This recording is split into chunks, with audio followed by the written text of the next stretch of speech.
My Lords, I rise quite briefly to first of all very strongly offer my support to the Noble Lady Baroness Pinnock's entire presentation and the amendments that the Noble Lady has. I cannot top the Noble Lady's example of unknown mines underground, but the example that I was thinking of is much smaller and much smaller scale, and it addresses the point raised by the Noble Lady Baroness Neville Rolfe.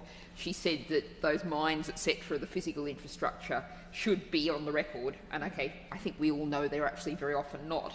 But there's also the question of the local community and how the local community works, which is something that's never going to be written down.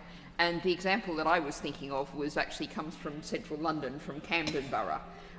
And I was at a meeting where the council came along very excitedly with the idea of it was going to knock down a community centre, build housing and build a new community centre on what most people from the outside thought was some pretty small, unpleasant, rackety corner shops, little row of shops as you get typically in suburban areas.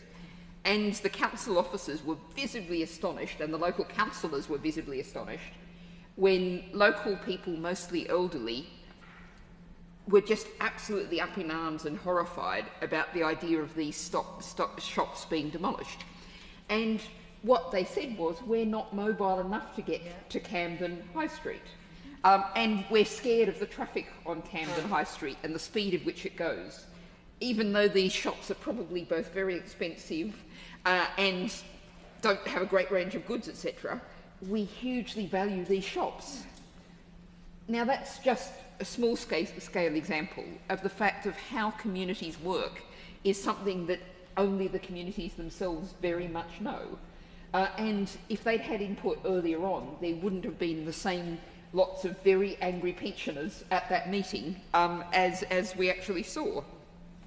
I also just very briefly want to pick up the point of 107 in the name of the Noble Lady Baroness Miller, which I think is really important and picks up the kind of use of technology and potentially positive use of technology and setting out rules for the use of that technology. And again, I'm afraid, because this is where lots of my planning stories come from, this is also from Camden, and the Crick Centre, which was imposed on the local community, and if I declare a retrospective interest, I was the chair of the St Pancras and Somers Town Planning Action Committee that opposed the Crick Centre a long time ago. One of the things that happened with that was when it was finally built, people said, but that doesn't look anything like what the pictures look like. And I think this is something that we are all extremely familiar with. And so the idea of creating some standards, some rules, which already exist, but putting them into statute, seems to me to be an extremely good idea.